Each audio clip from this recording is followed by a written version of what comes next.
ભાગીદાર દ્વારા કરાયેલ 1,90,00,000ની છેતરપિંડી અંગે ફરિયાદ નોંધાવા ગયેલા અને ફરિયાદ ન લેનાર સરથાણા પીઆઈ સામે ગુનો નોંધવા કોર્ટે હુકમ કર્યો છે। ફરિયાદી જયદીપ નાથાણીએ પોતાની સાથે રોકાણના નામે છેતરપિંડી થઈ હોવાની સંદર્ભની ફરિયાદ નોંધાવવા 28મી સપ્ટેમ્બર 2020 સરથાણા પોલીસ મથકનો સંપર્ક કર્યો હતો। આરોપી રસિક નાથાણીએ ગેમિંગ ઝોનના નામે રૂપિયા પડાવ્યા હતા। કોરોના આવતા આ રૂપિયા પરત આપ્યા ન હતા। પીઆઈએ કોગ્નિઝેબલ ગુનાની લેખિત ફરિયાદ હોવા છતાં કલમ 154 મુજબ ફરિયાદ નોંધી ન હતી। આખરે ફરિયાદીએ કોર્ટમાં કેસ કર્યો હતો। રૂપિયા 1,90,00,000ની છેતરપિંડી અને ચીટિંગની ફરિયાદ નહીં નોંધી તે ફરિયાદ સિવિલ મેટર હોય એવો રિપોર્ટ કરીને ફરિયાદનો છેદ ઉડાડી દેનાર સરથાણા પોલીસ મથકના પીઆઈ G.A. પટેલ સામે CRPC 154(1) મુજબ ફરિયાદ નોંધવા કોર્ટે હુકમ કર્યો છે। ઉપરાંત ડીસીપીને પોલીસનો તપાસ અહેવાલ 60 દિવસમાં કોર્ટમાં રજૂ કરવાનો પણ હુકમ કર્યો છે।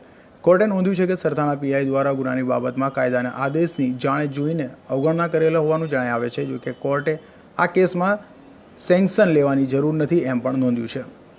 વધુમાં કોર્ટ ફરિયાદ બાદ પીઆઈનો ખુલાસો મંગાવતા તેણે જવાબ રજૂ કર્યો હતો, જેમાં પીઆઈએ ફરિયાદ બાબતે તપાસ કરતા નાણાકીય વ્યવહાર હાઈ સિવિલ રાહે દાદ મેળવવાનું જણાવેલ છે। જે પોતે જાતે પીઆઈ સરથાણાએ ફરિયાદીની ફરિયાદ કોગ્નિઝેબલ હોવાનું જણાવેલ નથી, અથવા તો ફરિયાદની ફરિયાદ બાબતે પ્રિલિમિનરી ઇન્ક્વાયરી 7 દિવસમાં કરી તે બાબતે કેસ ડાયરીમાં નોંધ કરેલ હોય તે હકીકત પણ જવાબમાં જણાવી નથી। Azhar Qureshi, G24 news.